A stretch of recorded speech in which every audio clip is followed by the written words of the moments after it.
bien en línea en la plataforma. Bien, ahora sí.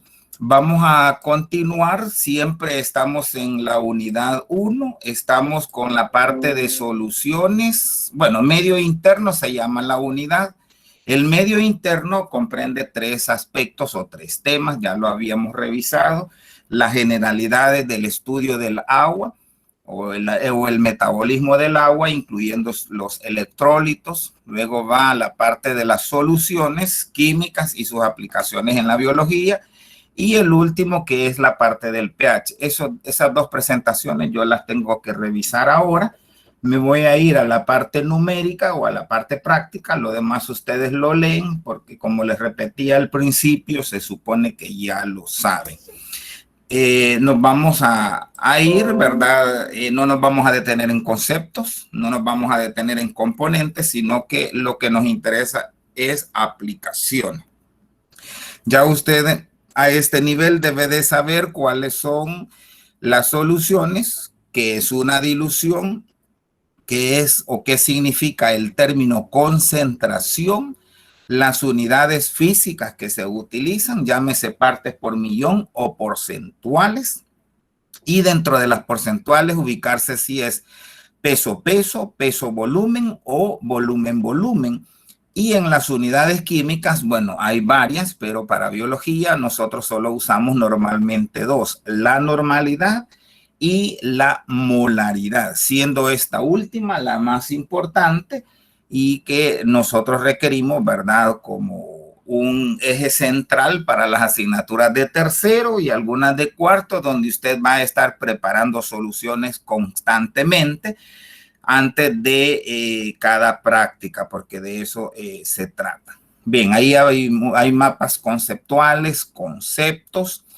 Está también algunos criterios como es la solubilidad, que es una propiedad física que presentan las sustancias y que eso permite a veces correlacionar o identificar de manera indirecta la presencia de una, ¿verdad?, sustancia en una mezcla.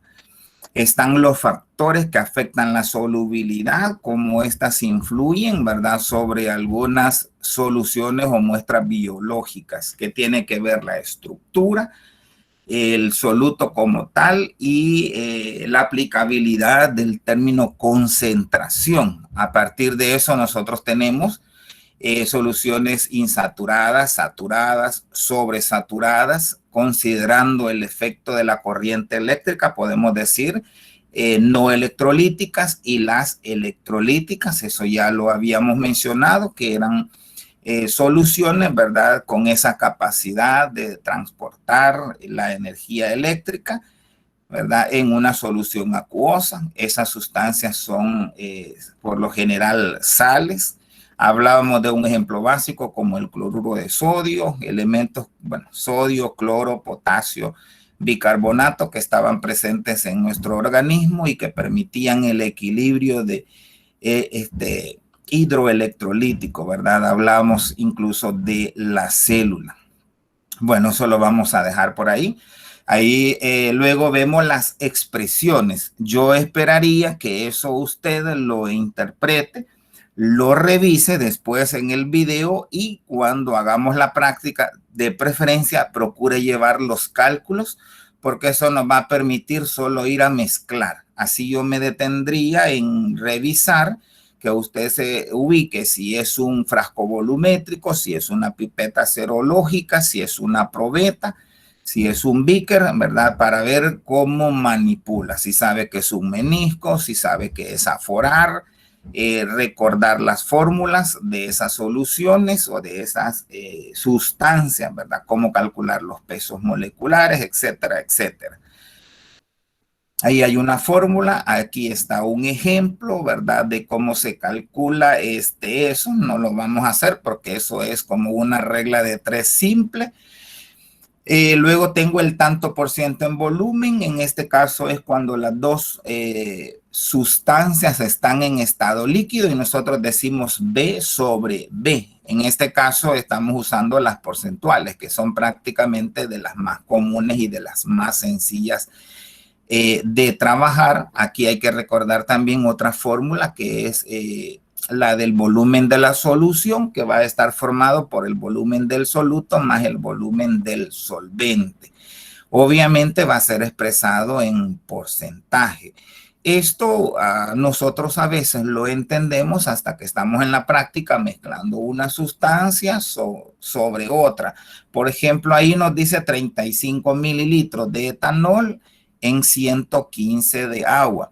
Significa que la mezcla de esas dos me hace un volumen total, ¿verdad? 35 y 115 me hacen 150. Al mezclarlos obtengo un volumen, ¿verdad? O un porcentaje equivalente al total, ¿verdad? Pero si se fijan, la cantidad de etanol es pequeña en comparación al agua, entonces significa que el soluto es el alcohol, ¿verdad? Normalmente el agua es el solvente, ¿verdad? Es el que está en mayor proporción, como lo dice la teoría. Bueno, y así sucesivamente ustedes deben revisar, ¿verdad? Algunos de estos ejemplos. En la práctica solo pide que van a ser uno.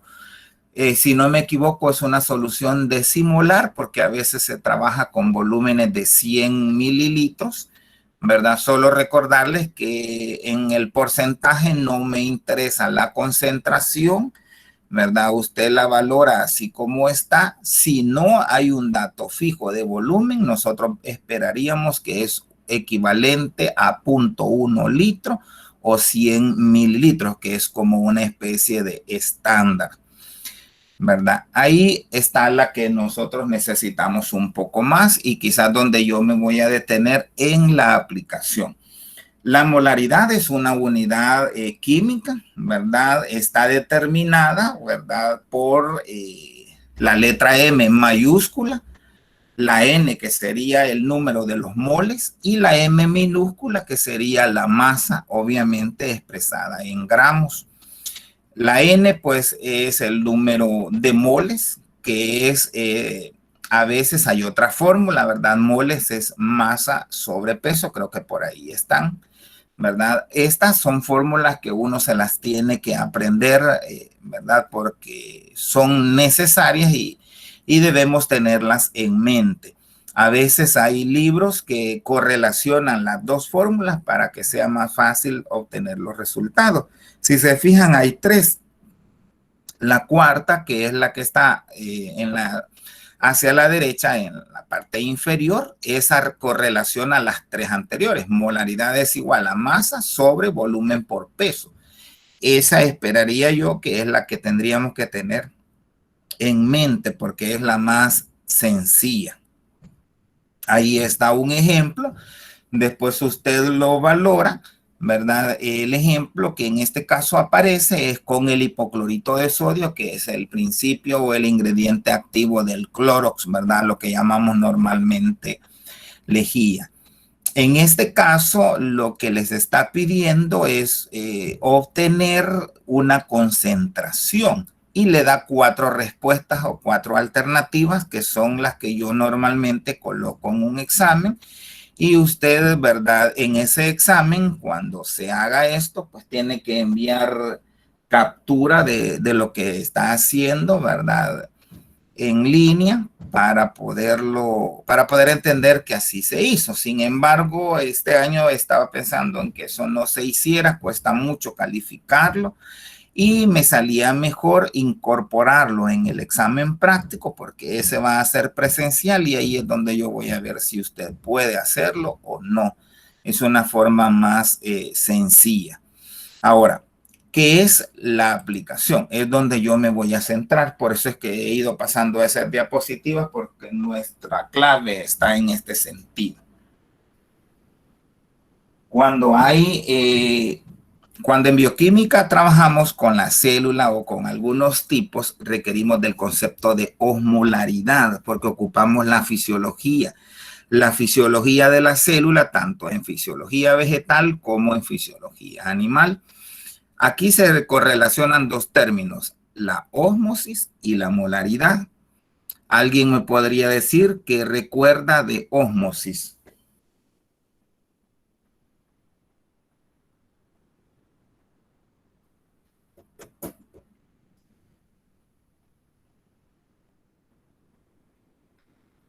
Ósmosis es un concepto que se necesita en biología y molaridad de química. Por eso es que en la bioquímica mezclamos conceptos de ambas.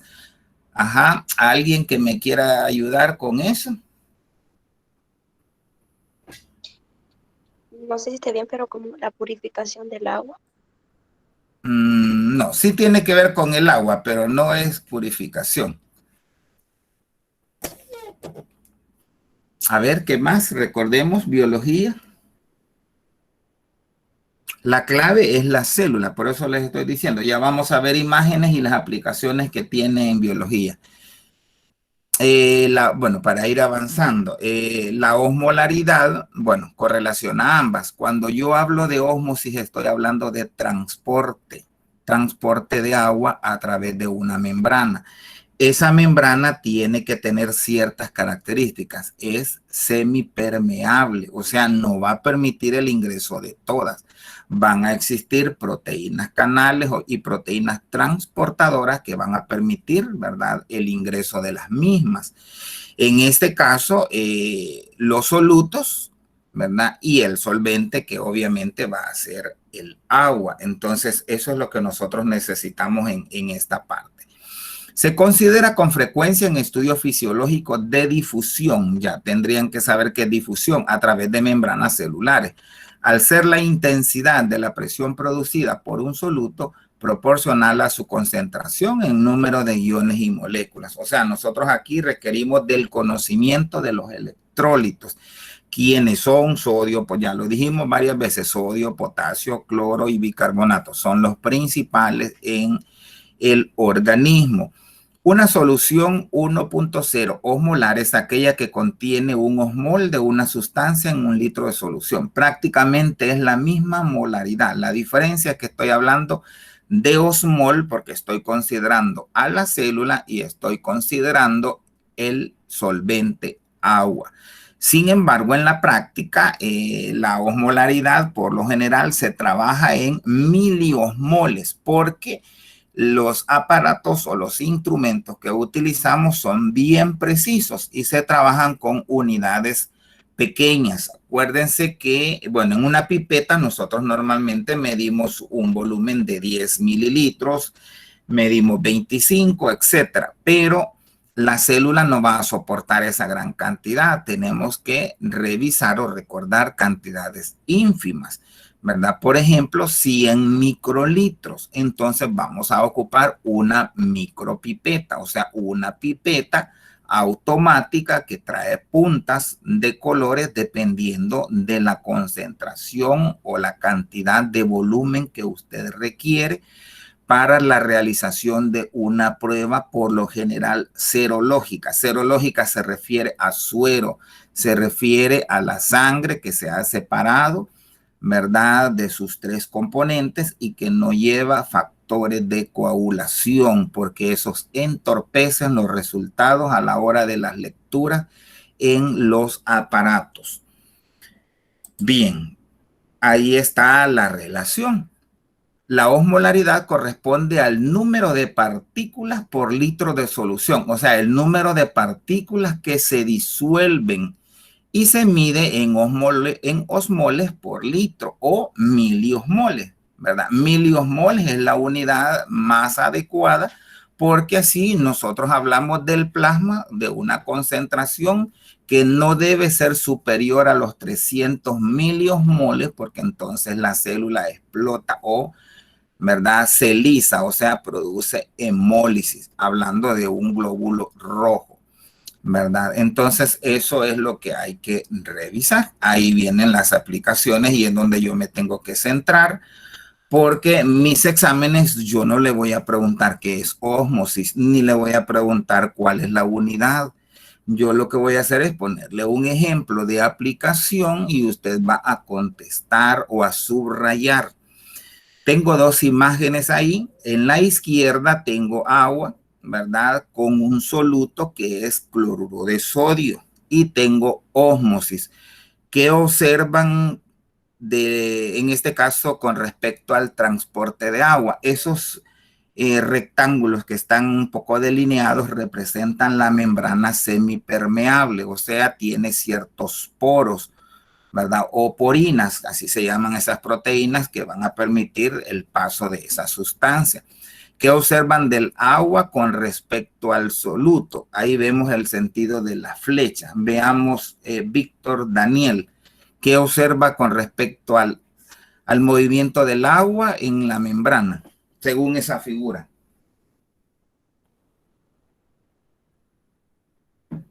Podría decir que tiene un mejor paso de la membrana. ¿Qué más? Sí hay un paso, ¿verdad? El mejor paso lo está determinando porque hay proteínas porinas que son las que permiten que pase, o hay proteínas canales. Pero yo quería que me dijera con respecto a las moléculas, ¿a dónde hay más agua? ¿A dónde hay más soluto? Donde está el agua sería el medio intracelular, y donde dice NaCl es el medio extracelular. Por eso la unidad se llama medio interno, porque usted va a entender todo el movimiento de las partículas o de las sustancias en el interior de la célula. Ahora veamos con lo que le acabo de decir. ¿A dónde hay más solvente? ¿A dónde hay más soluto?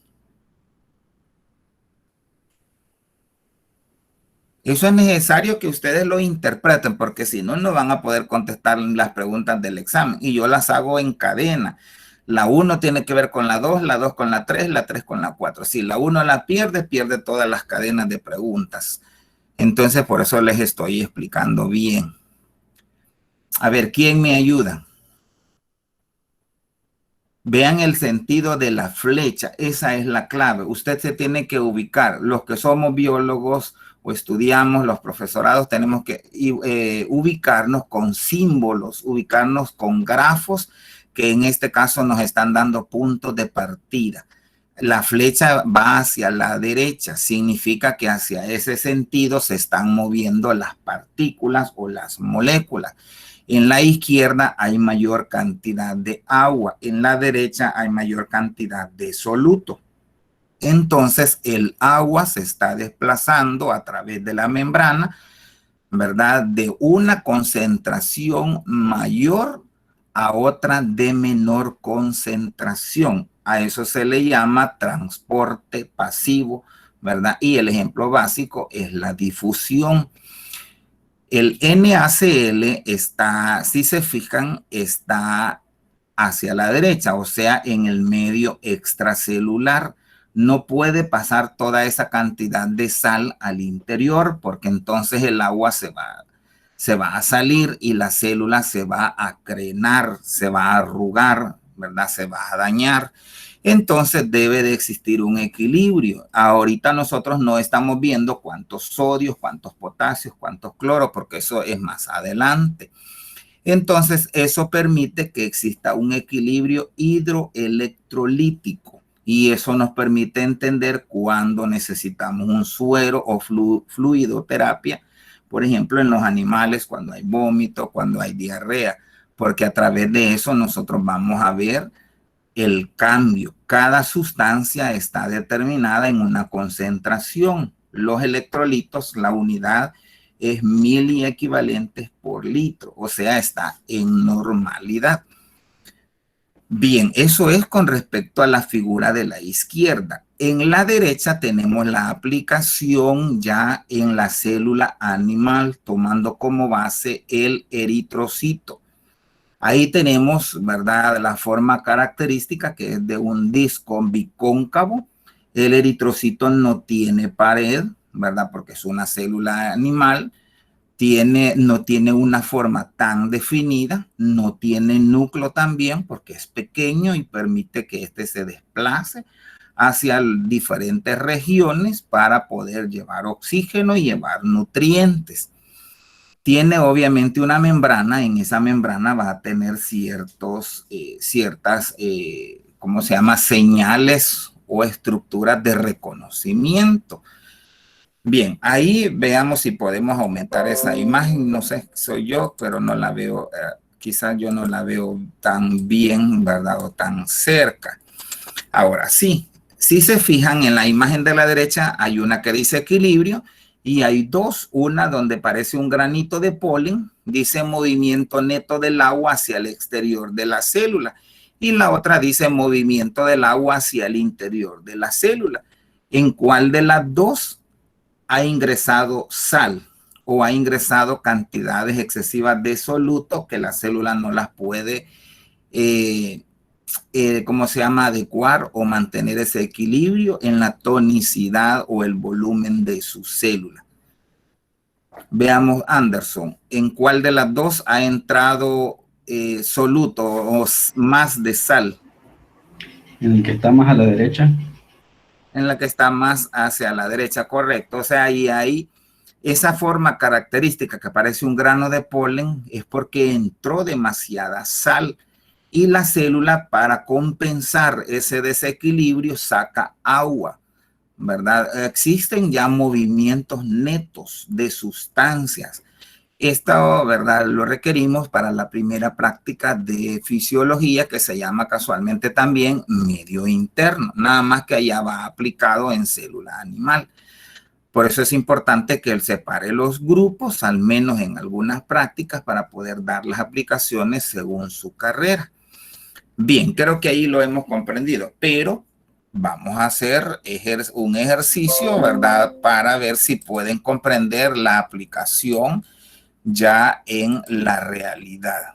Bueno, ahí hay que interpretar que se puede calcular de diferentes formas. Sin embargo, lo más viable es osmolaridad, decir N, que sería osmolar, sobre B, que sería el volumen. La B, ¿verdad?, a veces aparece minúscula, a veces aparece mayúscula.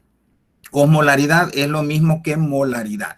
La diferencia es que estamos hablando de, en este caso, de la célula, y ya les dije que tiene que ver con la ósmosis o el transporte de agua.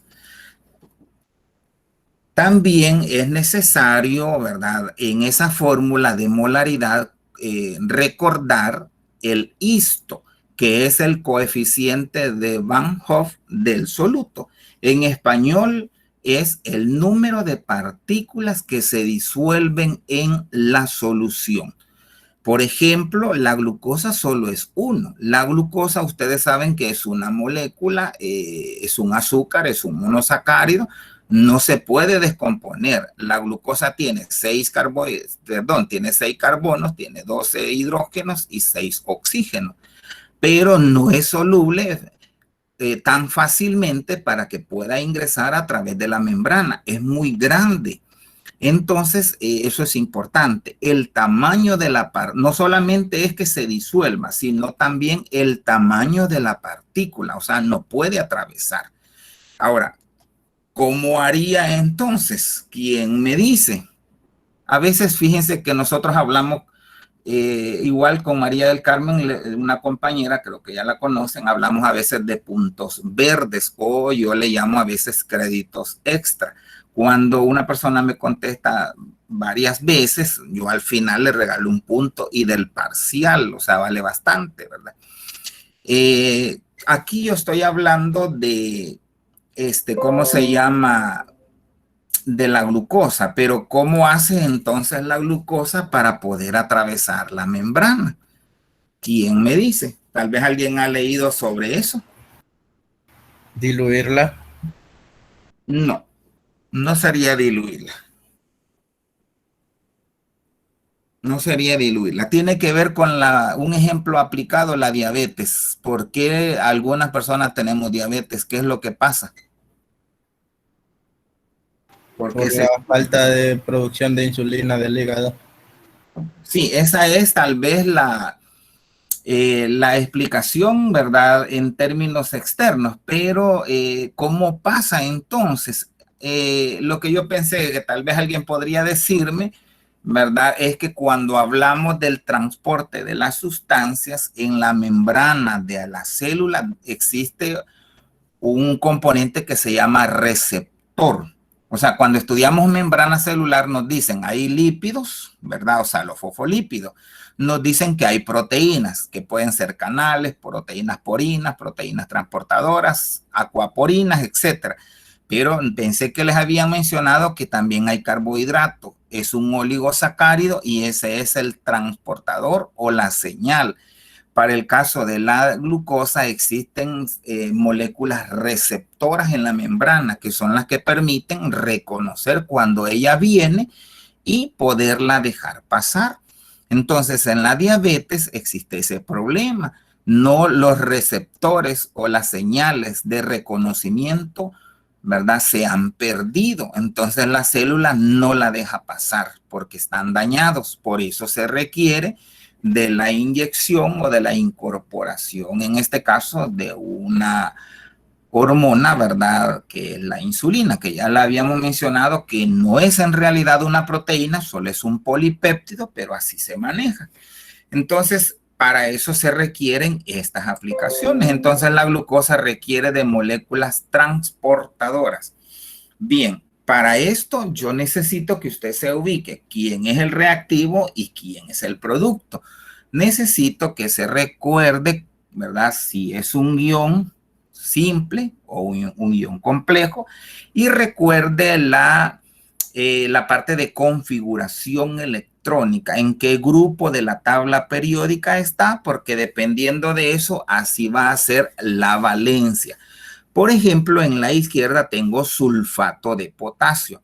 Este en solución acuosa o por hidrólisis se descompone en potasio y en sulfato. La pregunta es, ¿cuántos sulfatos y cuántos potasios? ¿Cuál es la clave? Veamos la fórmula. Dice K2SO4. ¿Qué significa? Que ese K2SO4 es una molécula, ¿verdad? Formada por dos iones. El sulfato ya tiene una carga eléctrica que es, ¿verdad?, igual a -1 o a -2, dependiendo de con quién se combina. El potasio está en el grupo 1A de la tabla periódica, está abajo del sodio, ¿verdad? Ustedes se supone que se saben eso, sodio, potasio, ¿verdad? Y ahí viene. Entonces, si el SO4 tiene una carga negativa de -2, para equilibrarla y que la suma de 0, obviamente deben haber 2 potasios. Pero ese, ¿verdad?, ya está establecido en la fórmula. Yo en un examen pondría K2SO4 y esperaría que usted recuerde que el SO4 tiene carga -2, por ende, antes del potasio le va a poner un 2. ¿Y cómo saca la suma? 2 más 1, 3. En ese caso tiene usted 3 partículas que se disocian.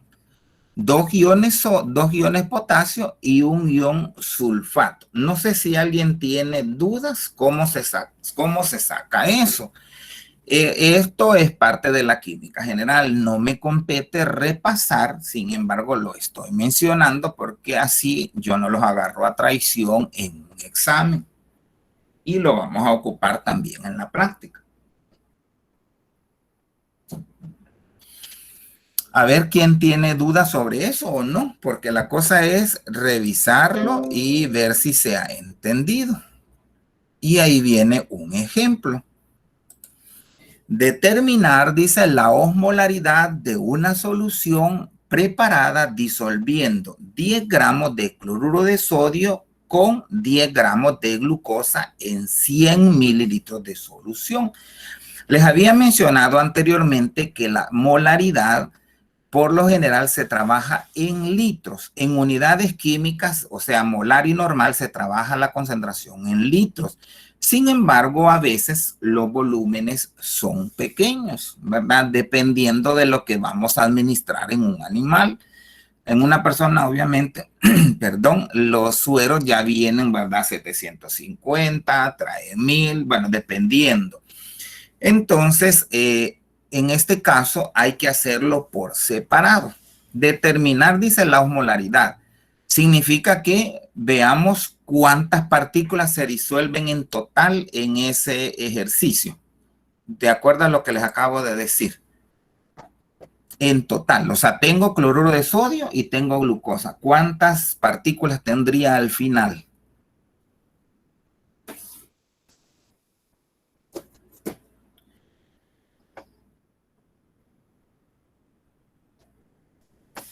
A ver, alguien que me diga, está bien sencillo, se los acabo de mencionar.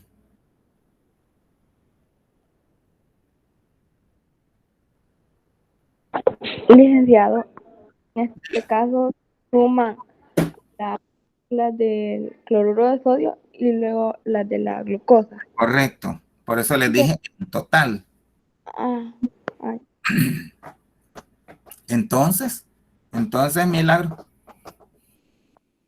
Sé que en el cloruro de sodio son 2, Ajá. pero no tengo a la mano la fórmula de la glucosa.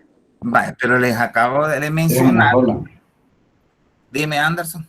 Es una sola de la glucosa. Es una sola de la glucosa. Les acababa de mencionar que las moléculas de mayor tamaño no pueden atravesarlas, no se pueden romper porque no se ionizan, o sea, no tienen la capacidad electrolítica como ocurre con el cloruro de sodio. Entonces, no se puede ionizar. ¿Qué significa? Que requiere de un receptor o de una molécula transportadora. La glucosa tiene tiene una diversidad de receptores. Cuando veamos metabolismo intermediario 1, vamos a ver quiénes son y a dónde están alojados y qué pasa con la bioquímica de eso para que se dé el problema de la diabetes. Porque diabetes nosotros decimos, aumentó la glucosa. Pues sí, pero la glucosa, alguien igual me puede decir, mire, aumentó porque come carbohidratos. No es cierto, no es por eso. A veces podemos estar comiendo carbohidratos y en vez de subir se baja porque no la reconoce. Entonces el problema son los receptores y a la vez los transportadores. Entonces tenemos 3, volvamos al ejercicio original. Tenemos 3. Entonces decimos N esa es la fórmula de ¿cómo se llama? De molaridad. La fórmula original es, ahí no la puse, se me escapó, es M mayúscula es igual a N sobre B, donde N es el número de moles y donde B es el volumen de la solución. Pero para calcular la molaridad, primero necesito el número de moles. Y ahí sí está, N es moles, M es masa y PM es peso molecular. ¿Qué vamos a hacer? Calcular por separado los osmoles de cada soluto y luego se suman.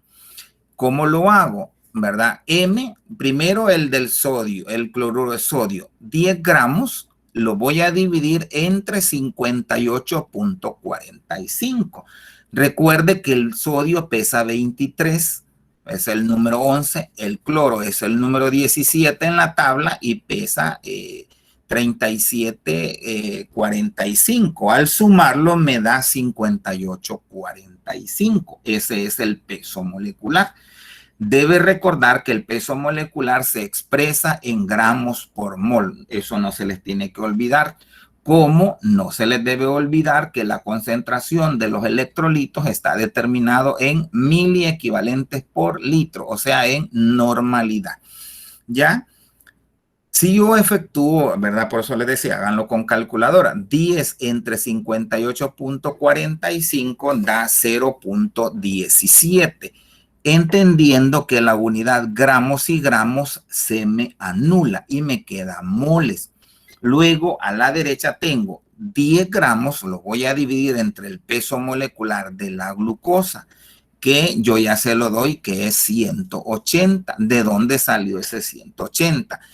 De 6 carbonos, que sería 12 por 6, luego 12 hidrógenos por 1, porque pesa 1 cada átomo, y luego 6 oxígenos, que sería 6 por 16, o sea, va a sumar, ¿verdad? Los 12, ¿verdad? Del carbono, perdón, los 6 del carbono, los 12 del hidrógeno y los 6 del oxígeno.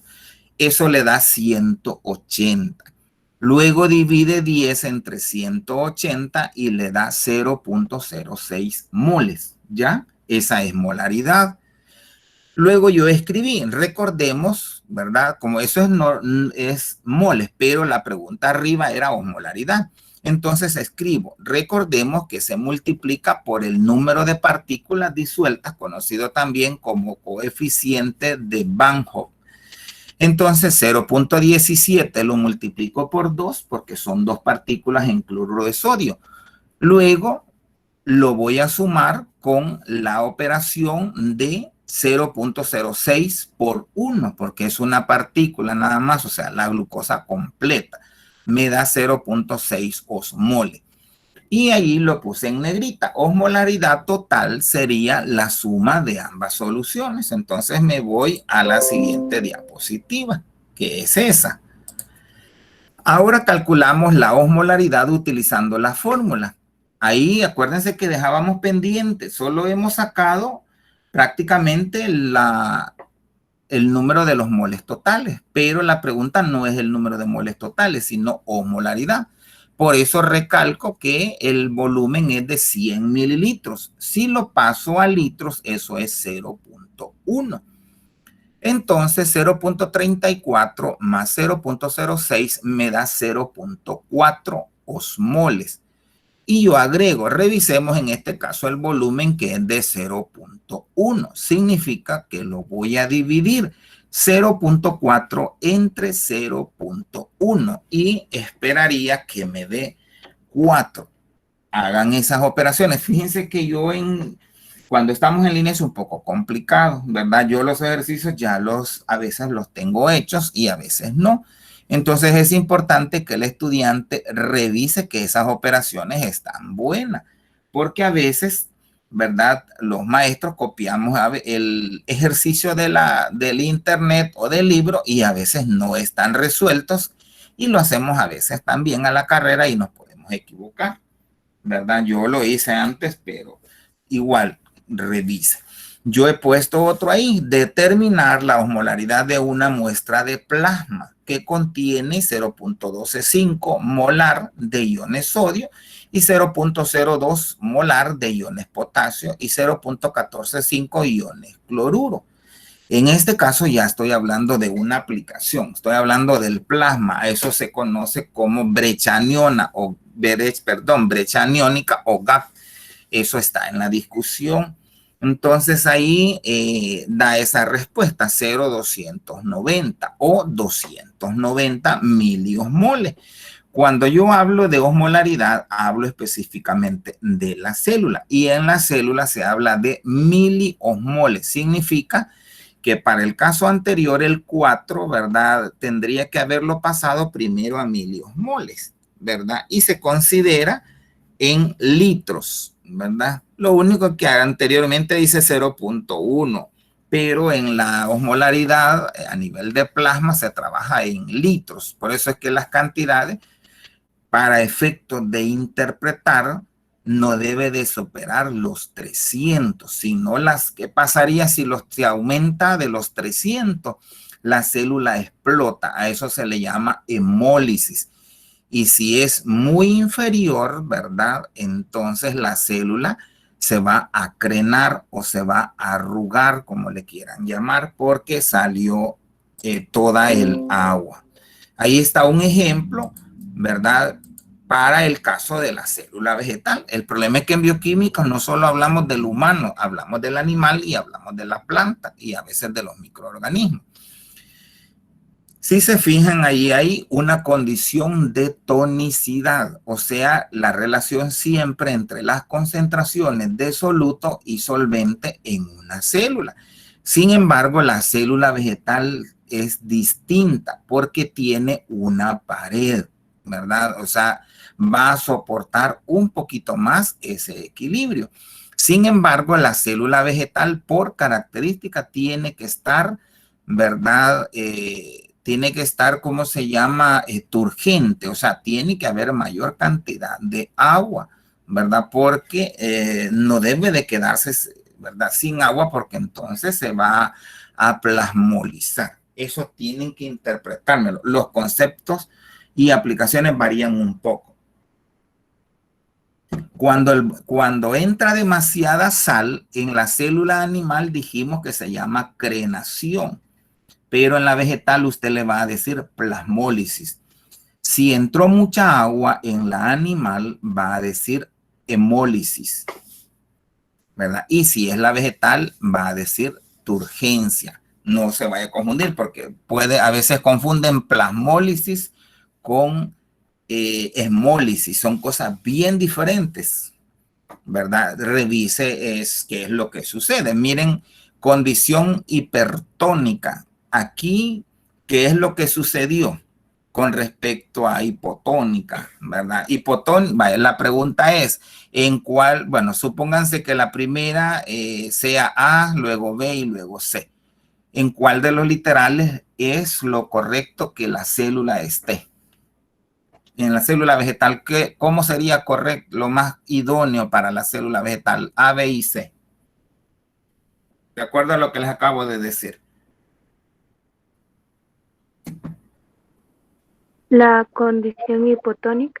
Correcto, la condición hipotónica. Eso sería lo ideal. La célula, ¿verdad? En la animal lo ideal es que sea una condición isotónica, pero en la vegetal de preferencia la vamos a querer hipotónica porque eso va a permitir que haya pérdida de agua. ¿A través de qué estructura pierde el agua? Veamos botánica. Aquí, como les digo, bioquímica tenemos que saber un poco de todo. ¿Qué estructura permite la pérdida de agua en la planta?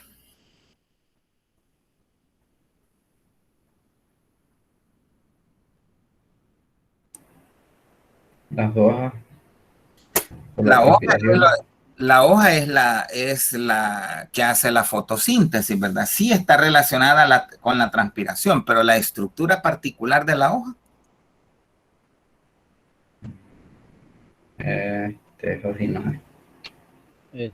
Creo que son los estomas.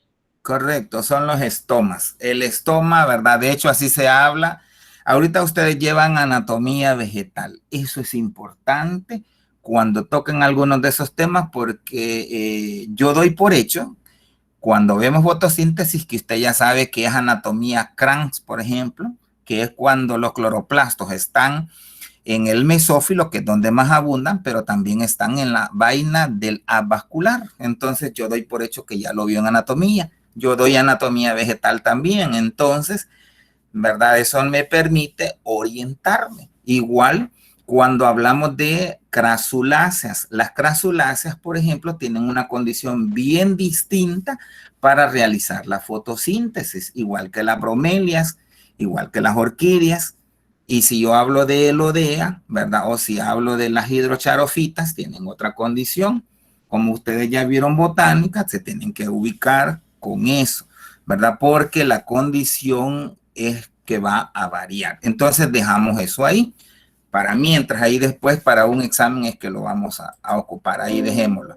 Bueno, normalidad no la vamos a tocar, ahí lo vamos a dejar. Las diluciones tampoco, porque eso ahí usted lo revisa solito y cuando hagamos la discusión, entonces vamos a preguntar si hemos entendido. Y si no, pues nos vamos a detener y vamos a hacer el espacio. Algo bien importante también en bioquímica es el factor de conversión. Eso lo vemos en física. Cuando vemos unidades, vemos este redondeo de un número, vemos proporcionalidad directa, indirecta, vemos, bueno, cosas así. Los factores me permiten hacer cambios cuando yo en el laboratorio no tengo la concentración idónea o cuando el reactivo, ¿verdad?, que yo voy a utilizar viene en una concentración distinta. ¿Qué es lo que ocupamos? Bueno, un factor de conversión es una operación matemática que se utiliza para realizar cambios de unidades de la misma magnitud. Consiste en multiplicar por una fracción que vale la unidad y en la que el numerador y el denominador son medidas iguales expresadas en distinta unidad. Por ejemplo, los valores de glucosa en sangre son hasta 100.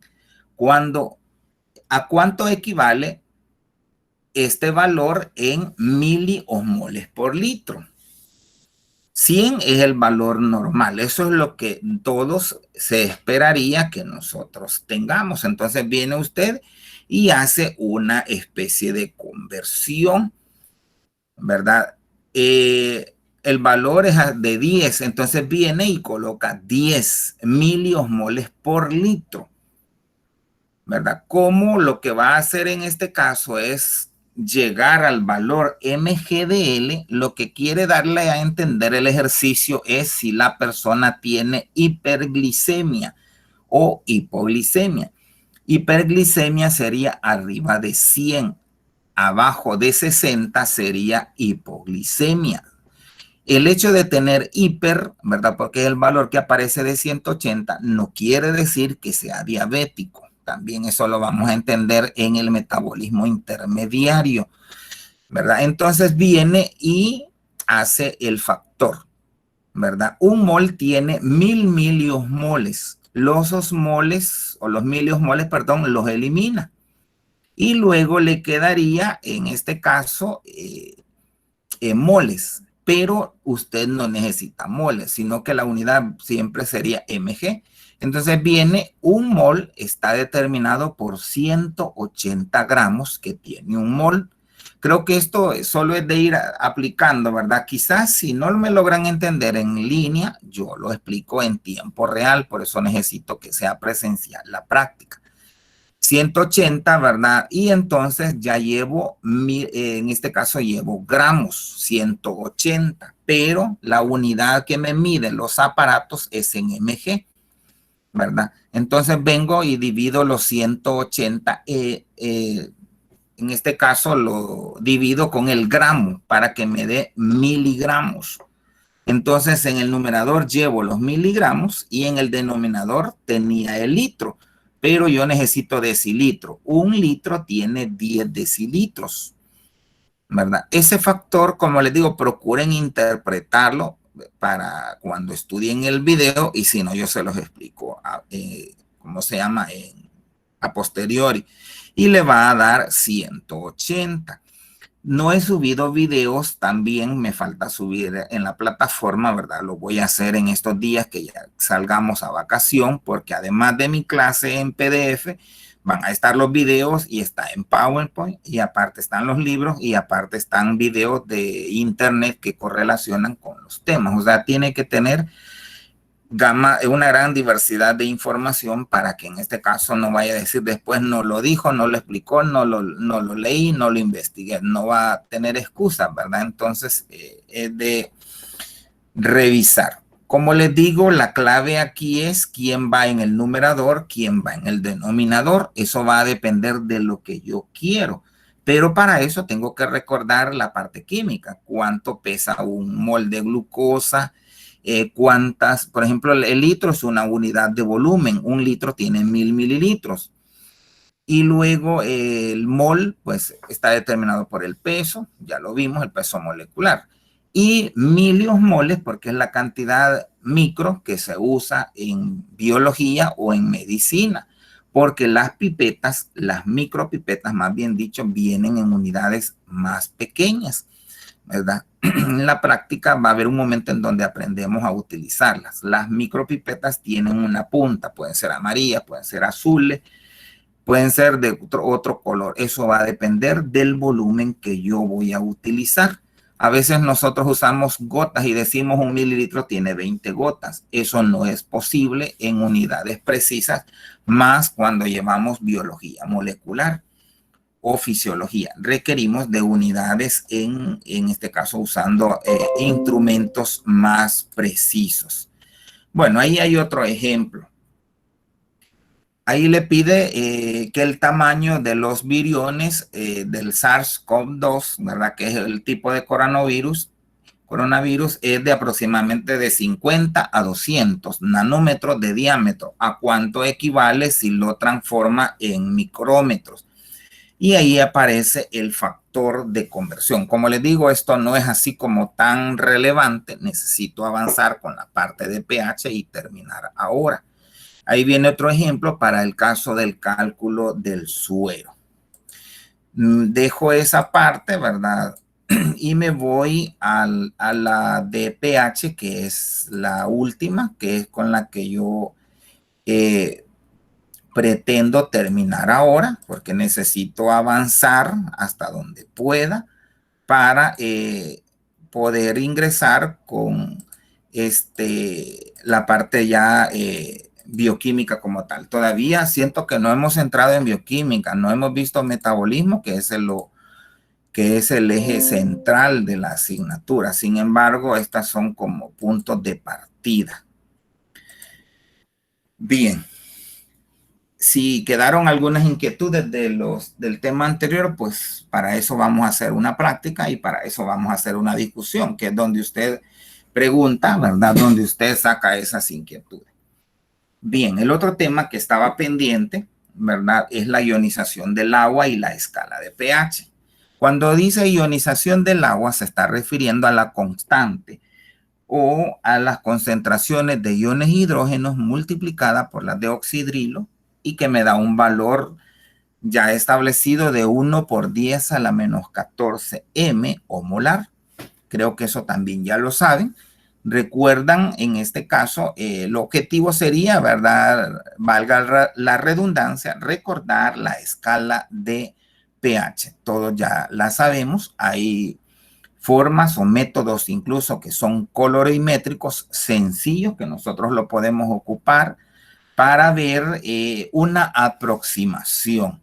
Y la aplicación en este caso en biología serían las soluciones amortiguadoras, ¿verdad? Que eso ya viene a explicar cómo hace, por ejemplo, un pez de agua dulce o un pez, en este caso marino, con respecto al agua. ¿Será que consumen agua o será que eliminan orina?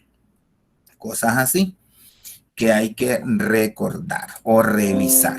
La ionización del agua es esa, es una capacidad, ¿verdad? Es una propiedad que tiene en autodescomponerse o ionizarse. En este caso, ¿verdad? El agua se descompone en el ion hidrógeno y el ion oxidrilo. Eso ya nosotros lo hemos manejado.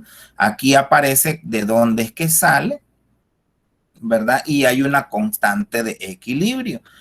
En las constantes de equilibrio, ¿verdad? Hay fórmulas, ¿verdad? Esa K está establecida por los productos sobre los reactivos. Si los productos son el ion hidrógeno y el oxidrilo, ¿verdad? Vamos a escribirlo arriba y abajo el agua. Pero cuando la norma o la ley en este caso dice que si las sustancias son líquidas en estado puro, se eliminan. Entonces solo me queda K es igual a hidrógeno por oxidrilo.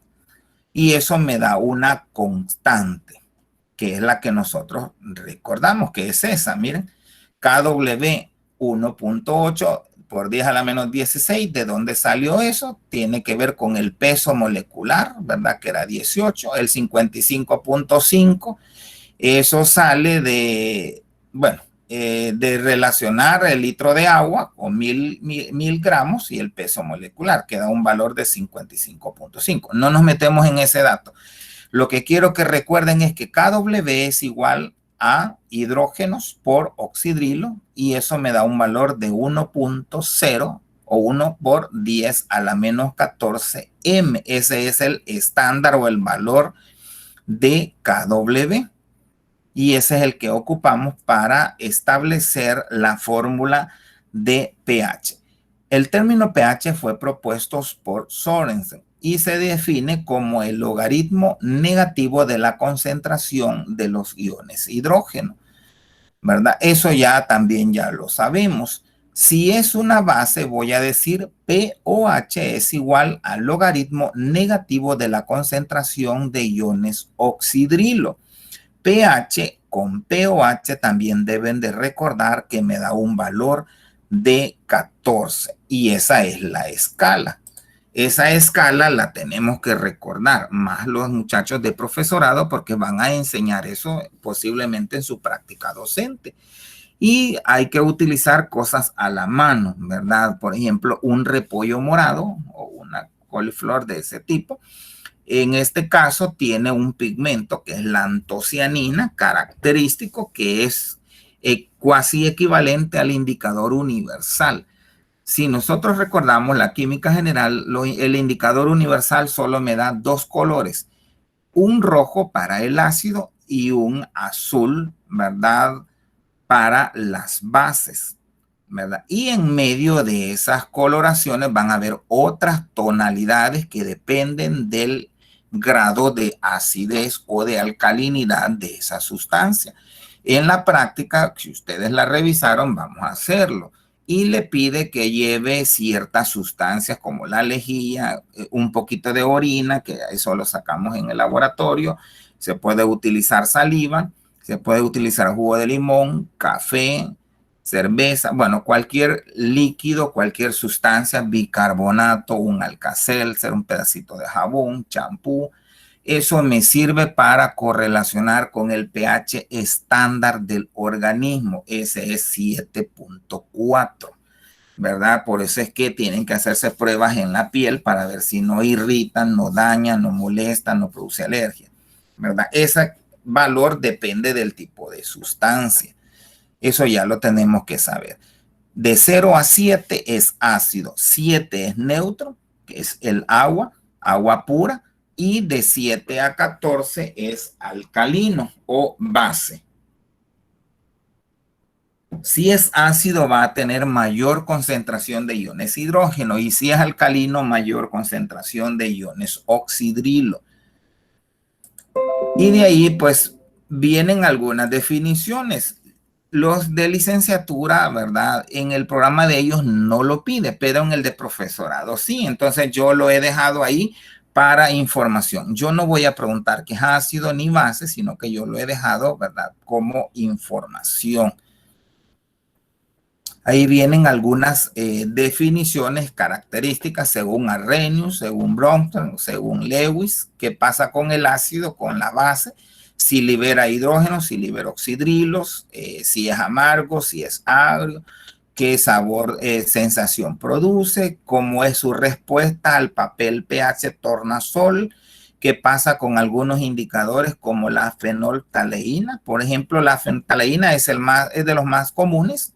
Es ácido, perdón, es incolora en un medio ácido, pero si yo le coloco, ¿verdad? Un hidróxido de sodio, hidróxido de potasio, se me vuelve a un color fucsia o tipo como magenta, ¿verdad? Y eso es lo que hay que de repente recordar.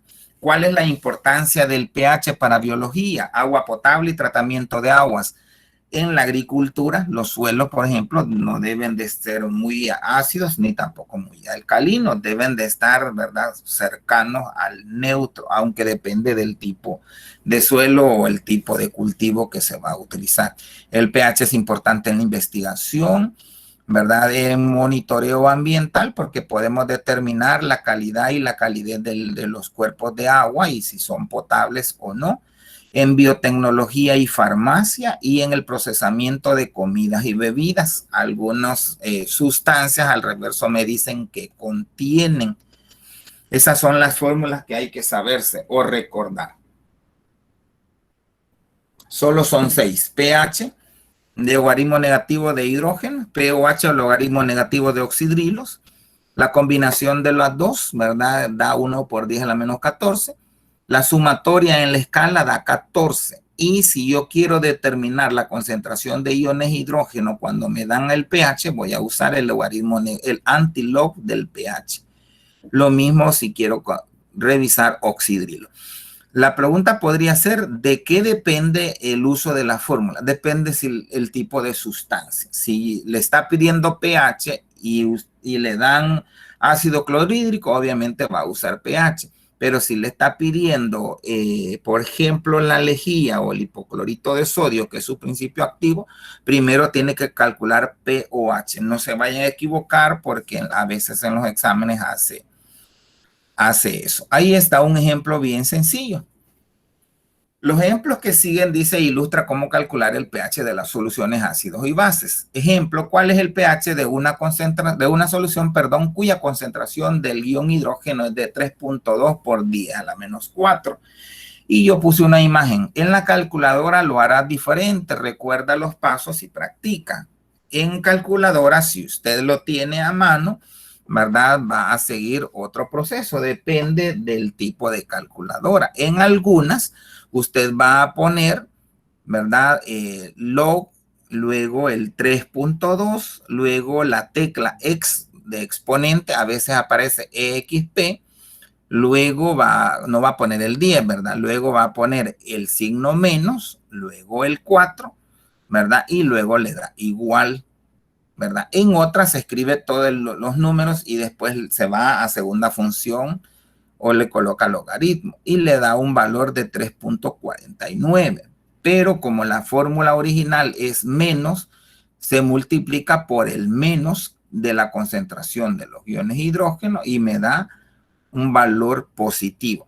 Si este es menor a 7, entonces yo digo que es un ácido. Si es 7, es neutro. Y si me da arriba de 7, entonces digo alcalino, ¿verdad? Ojo con esto a la hora de repasar. Ahí está otro ejemplo. ¿Cuál es el pH de una solución cuya concentración de iones hidróxido u oxidrilo, como quieran llamarle, es de 4 por 10 a la menos 4? Ahí está, ya lo dejo hecho, dice, y escribo como, primero se define la cantidad de pOH que es igual a menos el logaritmo de oxidrilo y que puede derivarse a partir de la definición de KW. Incluso puse una figura, un muñequito, ¿verdad? Como es una base, iniciamos calculando su pOH y luego despejamos pH de la fórmula basada en la escala de pH. Tienen que revisar que esos datos estén bien y practicar con los que yo les he puesto, porque si no los entienden, entonces tengo que detenerme en tiempo real y explicarlo, porque entonces, ¿verdad? Vamos a tener dificultad para efectos de la discusión. Ahí aparecen 3 ejemplos más que usted va a hacer. Ya están aplicados. Como les digo, no me detengo porque eso es química general. Sin embargo, como estamos en línea, ¿verdad? Posiblemente no hayan visto nada de eso. En el laboratorio lo vamos a hacer cualitativo, o sea, por un cambio de color, ¿verdad? Pues lo vamos a hacer por dos de 3. El primer método es utilizando papel litmus, o sea, me va a decir si es ácido o base únicamente por el cambio de color, ¿verdad? Según rojo o azul. Lo puedo hacer con tiras tipo tiras reactivas que ya tienen ciertos cuadritos donde yo establezco comparaciones para ver la escala. A veces podemos hacerlo a través de indicadores ácido-base. Si no tenemos papel litmus, por ejemplo, y estamos en una escuela y somos de profesorado, somos profesores, en este caso vamos a usar un repollo morado. Lo vamos a cortar en pedacitos, así como está en la práctica, y lo va a dejar reposar una buena cantidad de tiempo. Y si no tiene tanto, entonces lo va a hacer con agua tibia para que despida rápidamente el colorante o el pigmento. Lo va a depositar en ciertos vasos, ¿verdad? Transparentes, si no tiene tubo. Y todos los tubos deben estar a una misma cantidad y eso va a ser, el indicador. Sobre el indicador va a aplicar, por ejemplo, jabón, champú, clara de huevo, saliva, sudor, lejía, etc. Y el cambio, ¿verdad? Va a decirle si es un ácido o una base en las tonalidades, que es lo que pide la práctica. A veces hacíamos con pétalos de rosa, que también funciona, o con, se me ha olvidado, es un sobre amarillo que parece achote, pero no es achote, se me olvida si es curry, no recuerdo si es curry o curcuma, que es un polvo que venden, también se puede utilizar, ¿verdad? Como para poder aclarar un poco. Bien, el último tema de la unidad 1 son los tampones, buffer o soluciones amortiguadoras. ¿Quién recuerda qué es una solución amortiguadora? No le digo cómo es. Dígame. ¿A quién hablar? Yo, Ahí va. ¿ahí? Dígame, Recuerdo Milagro, que- Anderson. Ok. Yo, según lo que leí, recuerdo que un amortiguador es una disolución que si le agregamos un ácido o una base, la concentración no varía mucho. Correcto, ese es el término, el concepto más sencillo. Es una solución, ¿verdad? Que soporta los cambios de pH cuando se le agrega un ácido o una base. ¿Qué más podríamos agregar ahí, Anderson? De que en todo caso una solución amortiguadora, la idea es de que ya se conoce su pH para saber cuál es la reacción al añadirla a otra disolución. Ahora la pregunta sería, ¿cómo está constituido? Químicamente, eso es, me dijeron una parte biológica. Ahora, químicamente, ¿cómo es? ¿Cómo está formado un amortiguador? ¿Cuáles son los componentes? Para eso, nosotros requerimos de fórmulas, requerimos de acordarnos de otras cosas. Es un sistema que tiende a mantener el pH constante. La clave es pequeñas cantidades, no es gran cantidad. Por ejemplo, nuestro cuerpo tiene amortiguadores que están determinados a veces por líquidos corporales. 3 órganos o 3 estructuras o tejidos son la clave para el pH en el organismo. No se le tiene que olvidar. El pulmón, el riñón y la sangre.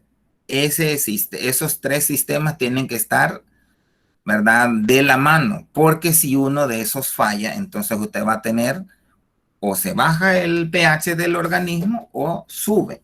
Cuando digo el pH del organismo, se entendería que es el pH, ¿verdad?, en correlación con la sangre, que es como el tejido, ¿verdad?, nutricio de transporte, la parte viva de nuestro cuerpo. Si ese valor baja de 7, en realidad es 7.4 más o menos 0.5. Si eso baja es acidosis y si sube es alcalosis.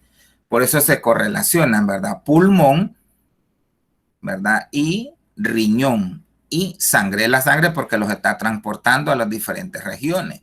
El pulmón tiene que ver con el dióxido de carbono porque ese se va a eliminar. Y el riñón con el bicarbonato, ¿verdad? Junto con la sangre, porque va a permitir el control y que el exceso de iones hidrógenos van a salir por la orina. Por eso es que si usted, ¿verdad?, tiene una orina demasiado amarilla, le está indicando 2 cosas. Uno es que no ha tomado suficiente agua y la concentración de los compuestos nitrogenados eliminados es mayor, ¿verdad? Entonces, puede tener o bien una infección o porque ha tomado poca agua o puede haber otra condición. Lo mismo si esa orina es demasiado transparente y el volumen es muy alto. Significa entonces que está más alcalina, ¿verdad? O tomó mucha agua o es una persona diabética y está eliminando el exceso. Y si tiene mucha espuma, eso es peor, ¿verdad? Porque entonces ya tiene otro problema. El riñón no puede controlar ese exceso, ¿verdad? En este caso de oxidrilo o de hidrógeno, dependiendo del tipo de sustancia. ¿Cuáles son los componentes? Miren, el buffer puede ser un buffer ácido o puede ser un buffer alcalino. El buffer ácido va a estar formulado por un ácido débil y la sal. Y el buffer básico va a estar formado por una base débil y esa sal. Acuérdense que en una reacción ácido-base me da ácido más base, sal y agua.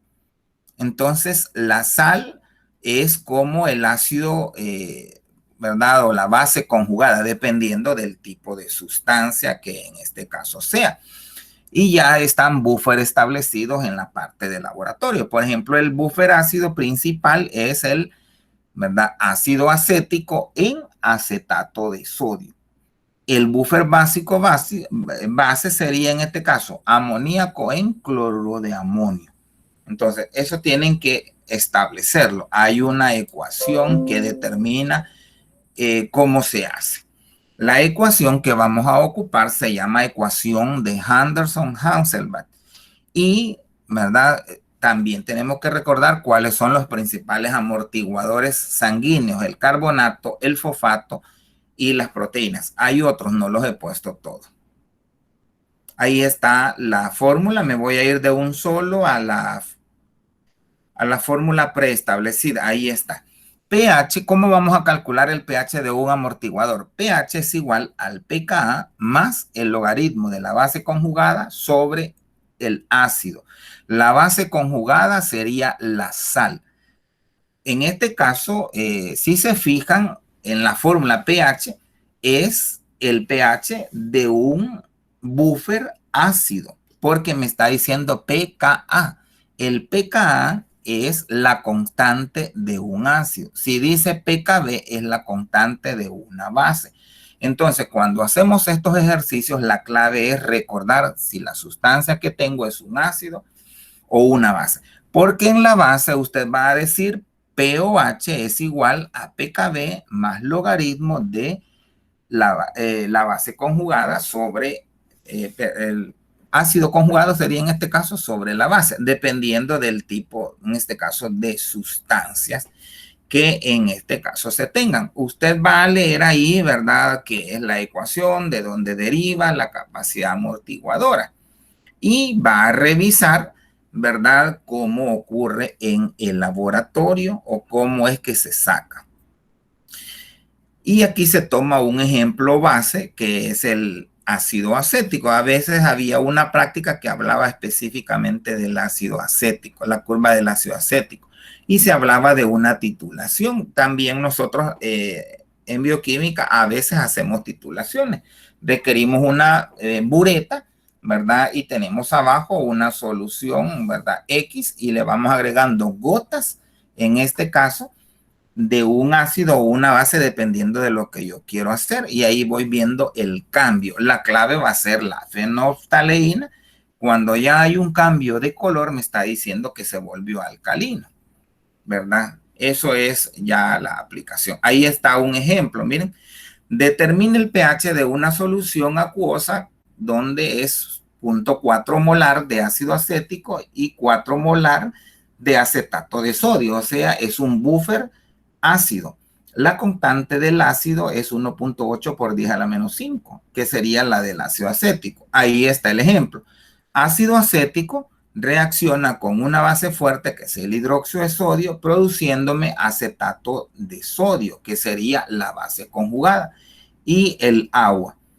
El ácido débil es el acético, la base fuerte es el hidróxido de sodio. Entonces, ácido más base me produce sal. La sal en este caso es la base conjugada. Y de ahí vengo y hago la aplicabilidad de la fórmula. Recuerden que si la sustancia está en estado líquido y es puro, no se toma en consideración en la constante de equilibrio. La constante de equilibrio en este caso es pH es igual a pKa más logaritmo de la base conjugada sobre el ácido. El pKa es el valor establecido, allá arriba dice Ka. Nosotros lo podemos hacer de un solo en la calculadora. Le saco el logaritmo negativo al 1.8 por 10 a la menos 5 y eso me da 4.74, que es la operación de la izquierda. Hacia su derecha está ya el ejercicio completo, considerando que las concentraciones del ácido acético y de la sal que se obtiene en el proceso están a una misma concentración. Entonces viene pH es igual a pKa más el logaritmo. ¿Quién es la base conjugada? Es el el acetato de sodio. Y el ácido es el que está a la izquierda, ¿verdad?, de los reactivos, ¿verdad? Porque hay dos, que es el ácido débil. Hacemos la eliminación de las dos, ¿verdad? 0,4 y me da 1. La división, ¿verdad? Me da 1. El 474 ya lo había sacado, que está a la izquierda, más el logaritmo de 1. Si yo le saco el logaritmo a 1, eso es 0. Entonces, ¿qué significa? Que me dio 474, pero eso es la parte química, la parte matemática. Pero lo que me interesa es saber si el buffer tuvo la capacidad de ejercer esa acción amortiguadora en el cuerpo. Y ustedes están viendo que sí pudo, porque el pH ni subió ni bajó. No debe de sobrepasar, ¿verdad?, una unidad, porque entonces ya sería un desequilibrio, que es la complicación que ya trae en términos bioquímicos. Ahí está otro ejemplo. La diferencia es que ahora ya no tengo un ácido, sino que tengo una base. Yo tengo en el ejemplo un amoníaco en cloruro de amonio y el valor de Kb, ¿verdad?, sería de 0.8. Lo que tienen que acordarse es Ka si es un ácido y Kb si es una base. Ese dato yo por lo general en los libros ya se los doy, en los exámenes, incluso hasta las fórmulas, porque me interesa más la aplicación de esos resultados, ¿verdad? Por ejemplo, ¿qué resultado tengo al final? En este caso es un pH de 9.26. Hay una imagen ahí que dice, siempre que tengamos una base, primero vamos a calcular el pOH. Prácticamente es lo mismo. La diferencia es que como yo tengo un pOH, entonces tengo que restarle al 14 el dato de pOH. Si se fijan, me dio 4.74, igual que el ejercicio anterior. Esos valores de Ka o de Kb a veces son prácticamente los mismos, ¿verdad? Los resultados son las aplicaciones. Ahí vienen dos para que usted trate de hacerlos y determinar si realmente la respuesta que yo tengo es la que ahí da. Y termino con 10 minutos que me hacen falta. Voy a procurar, ¿verdad?, dar la hora 30, hora 40, para que no se aburran. ¿Cómo se regula el pH en el organismo? Hay tres formas: amortiguadores, la regulación pulmonar de la presión del dióxido de carbono y la resorción y eliminación renal del bicarbonato y la excreción de los ácidos. Eso es clave. Miren, riñón, asócienlo con bicarbonato. Pulmón, relaciónenlo con CO2. ¿Por qué CO2? Porque acuérdense que hay una ventilación mecánica. El pulmón debe de mantener el equilibrio entre la sangre y el medio externo, eliminando el exceso de las moléculas de dióxido de carbono.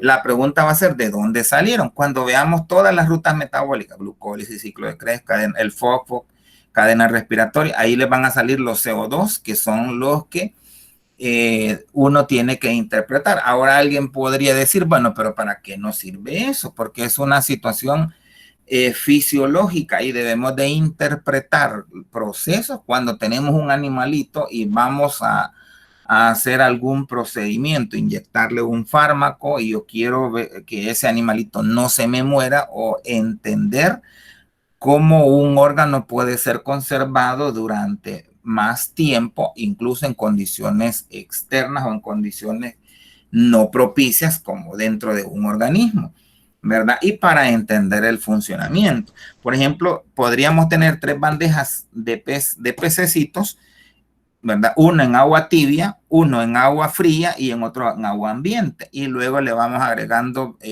por ejemplo, amoníaco, y vamos a ver que el opérculo comienza a moverse más rápido porque lo estamos poniendo en un estrés hídrico. Y entonces, ¿verdad? Si el pez es de una región tropical, va a comenzar a hacer un esfuerzo para calentar, ¿verdad?, el medio y que exista un equilibrio. Entonces el opérculo se va a mover más, ¿verdad? La región donde está la aleta, ¿verdad?, con la del opérculo va a comenzar, y nosotros empezamos a ver el movimiento de ese opérculo, de la aleta o de esa aleta, ¿verdad? Entonces, eso es importante, ¿verdad? Lo mismo si tenemos una rata y lo ponemos en una campana, que es un recipiente de vidrio, y lo tapamos inmediatamente, va a comenzar a hacer un esfuerzo porque el oxígeno se le consume y va a liberar CO2 y eso es tóxico.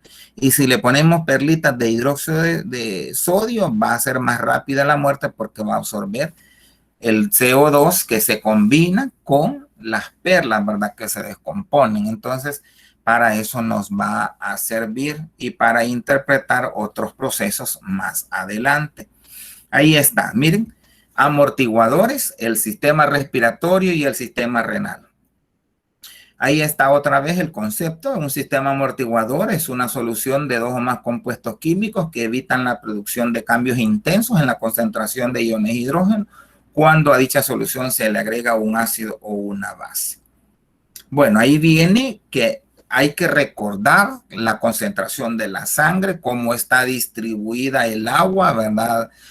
En general, hay que recordar que es plasma, que es suero, ¿verdad? Porque eso es importante interpretarlo en los procesos. Las soluciones buffer en nuestro cuerpo normalmente son 4, 2 son orgánicos y 2 inorgánicos. Entre los orgánicos tenemos los aminoácidos y la otra es la hemoglobina. Y en los inorgánicos vamos a tener el fosfato y el bicarbonato. Si ustedes se fijan, el orgánico prácticamente está en sangre y el inorgánico está prácticamente en riñón, pulmón. Entonces, los tres deben de estar en equilibrio porque si no vamos a tener dificultad. ¿Qué pasa con el amortiguador bicarbonato? Está integrado por el bicarbonato de sodio y el ácido carbónico. Está en color rojo la pregunta del examen. Es el sistema amortiguador más importante en el LES, líquido extracelular. Miren, ahí está la clave. Tenemos que recordar, ¿verdad? CO2, pulmón, y luego bicarbonato con riñón, porque eso nos va a permitir entender los procesos o los problemas que aparecen en nuestras guías de laboratorio. En el fosfato es el amortiguador más importante en los túbulos renales. Cuando dice túbulos renales, tenemos que acordarnos de la nefrona. La nefrona es la célula, ¿verdad? Anatomofuncional del sistema excretor. Hay que acordarse también un poquito de anatomía aquí, ¿verdad? Porque de repente mezclamos, ¿verdad? Una cosa sobre la otra. Y el buffer que se está hablando, obviamente, es el fosfato. Ahí vemos el LEC. LEC es líquido extracelular y túbulo es en la nefrona, ¿verdad? Ahí tenemos sodio, tenemos ácido fosfórico, ¿verdad? Ahí hay bicarbonato, perdón, dióxido de carbono y hay agua.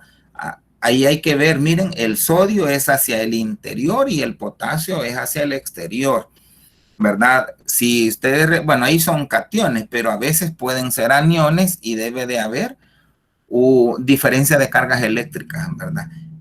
El pKa en este caso es de 6.8. Amortiguador proteína, en este caso es el más importante en el líquido intracelular. El pK es el de 7.4. Y luego es necesario que ustedes recuerden la diferencia entre acidosis y alcalosis. No vaya a decir acidosis es que bajó, es un pH abajo de 7 y alcalosis es un pH arriba de 7. No. La terminación osis en una palabra en términos bioquímicos o fisiológicos me está indicando una patología o una anormalidad, o sea, un valor por encima o por abajo de el BN, que es el valor normal. El pH de la sangre dijimos que es 7.4. Si este baja, le vamos a decir acidosis. Y si este sube, le vamos a decir alcalosis. Entonces, acidosis, ¿verdad? Hay que acordarse de bueno, hay que estar asociándolo con ¿cómo se llama? Con el bicarbonato y la alcalosis un poquito más con el dióxido de carbono o viceversa, dependiendo de lo que pida. Miren, esta es como la clave.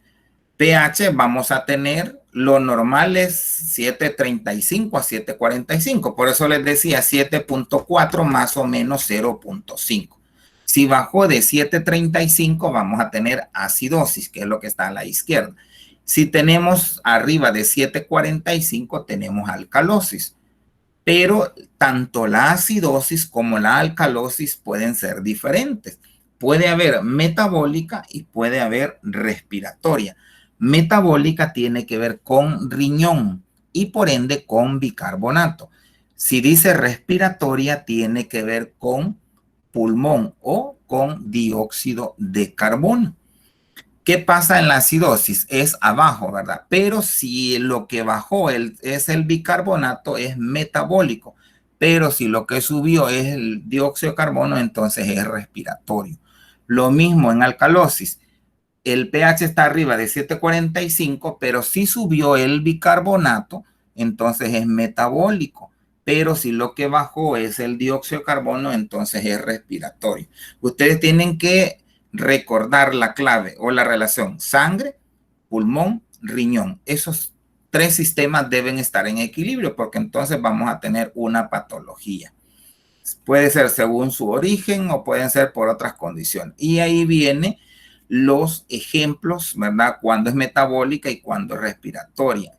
Ahí le dice cuál es la causa, cuál es la parte clínica, si me va a dar náuseas, me va a dar vómito, cómo es el diagnóstico clínico, bueno, la parte clínica no nos interesa, es información, sin embargo, debe interpretar algunas cosas para efectos de discusión. Y ahí está la contraparte, que sería la alcalosis. Puede ser metabólica y respiratoria. Y eso es así como el resumen de todo eso, ¿verdad? Ahí sí, rapidito les he dado como una pequeña información, no pasarme de las 11:30. Ahí con eso terminamos la primera unidad. Entonces el jueves, ¿verdad? Coordinamos. Yo ahora le escribo a la jefa y a los laboratoristas para ver si nos atienden en medicina, los meto a los 24 de un solo. Y si no, pues tengo que hacer 2 grupos de 9:30 a 11 y de 11 a 12:30. Yo me comunico con los representantes y esto con ustedes para salir de esa inquietud. Cuando vengamos de la vacación, vamos a ver en esa semana la parte de las enzimas, ¿verdad? Revise por favor la jornalización, más que todo la fecha de parciales y la fecha de los laboratorios para que no se dejen incorporar alguna otra actividad, porque entonces ya sería problema, ¿verdad? Porque cuando hay 2 grupos inmersos en una sola asignatura cuesta más. Por eso es necesario los representantes, ¿verdad? Comunicarse siempre para evitar esos problemas. Y así yo no les digo, mire, hagámoslo otro día, porque entonces ya es cierta dificultad. Entonces, bueno, ya llegué a la hora. No sé si tienen preguntas. Sí, licenciado, una duda. Al momento de realizar ecuaciones, ¿preferiría que los resultados se pongan exactamente o con aproximaciones? Depende, porque lo ideal es que nosotros trabajamos con un entero y 2 décimas. Por ejemplo, 7.43. Sí, hay necesidad de recordar a veces las aproximaciones, pero, o sea, si el resultado de porque yo pongo la respuesta, si yo le digo que la respuesta da 7.48 y a usted le dio 7.50, no es problema, pero a veces mi respuesta es 7, digamos, y a la otra respuesta es 9. Ahí sí, porque ya se pasó demasiado de la unidad. Heidi dice, ¿es necesario llevar los lentes protectores? Fíjense que eso es como una norma, eso es opcional. La obligación solo es la careta, la práctica de laboratorio. Si la puede llevar en físico sería lo ideal, si no va a estar ahí en el celular y no me gusta porque se va a contaminar. Contaminarse no necesariamente es por el virus. En los laboratorios donde vamos a trabajar bioquímica, ya sea en medicina o en biología, ahí hay muestras, ¿verdad?, que tienen parásitos, hay refrigeradoras y hay cosas ahí que nosotros trabajamos con cultivos bacterianos y entonces necesitamos que haya bioseguridad dentro. Entonces no hay quien limpie y eso está sucio, entonces si lleva el celular y lo está sacando, se va a contaminar con microorganismos que están ahí y eso ya sería otro problema. Por eso es que yo los lentes a veces se los pido porque me pasa. Yo soy uno, saco el celular, me rasqué la nariz, el ojo y entonces me contamino, ¿verdad? Ya nos ha pasado al laboratorista y a mi persona, hemos agarrado hongo en el oído porque indirectamente uno se rasca o toca, ¿verdad? Entonces, la bioseguridad no solo es por el virus. Si puede, ¿verdad? Opcional. Y si no, pues la mascarilla y la gabacha, obviamente. Esa gabacha no importa si es blanca, si es gris, si es amarillo, no importa. Con tal de que la lleve, porque eso es importante tenerla. Guantes no necesitamos, ¿verdad? Creo que bueno, creo que solo eso. No, bueno, y si no, pues igual voy a revisar y cualquier cosa yo les escribiría. Mañana yo les tengo respuesta, ¿verdad? Antes de las 12, si lo vamos a hacer en medicina o si lo vamos a hacer en biología. En medicina es porque las mesas de ellos son bastante grandes y son 4. Puedo poner 6 en cada mesa y van a estar a más de 1 metro porque son bastante grandes. En biología solo hay 3 mesas y son más pequeñas. Tendría que meter nada más profesorado y luego los de o sea, licenciatura y luego profesorado, pero la otra ventaja es al dividirlo, la orientación, ¿verdad? O la aplicación es distinta. Pero eso ya me pongo de acuerdo con su representante. Creo que eso era lo último. No sé, otra más.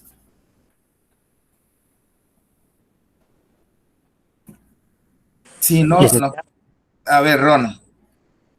Sí, con respecto a lo de la chamarra, por donde más o menos la puedo como tener, porque no sé el lugar donde las venden ahí en la universidad. No sé si usted sabía ese dato. Fíjense que con la gabacha, ahorita como es la primera, pueden tal vez conseguir una prestada. Yo no sé la universidad si vende en la librería. Yo tendría que confirmarles tal vez el martes. Es que no estoy seguro. Para la primera sesión pensaría en que busquen una prestada. Y si no la pudieran conseguir, porque es la primera, ¿verdad? Aunque sea con una camisa manga larga o algo que los proteja, ¿verdad? Porque no me gustaría que se manche la ropa o que el laboratorista observe que yo los he dejado entrar sin gabacha, porque miren, yo trabajo más que todo con las áreas de salud y en salud nosotros no perdonamos. Si no va a un laboratorio, pierde la nota del corto, pierde la nota de la discusión y pierde la nota de la parte de que entra al examen práctico.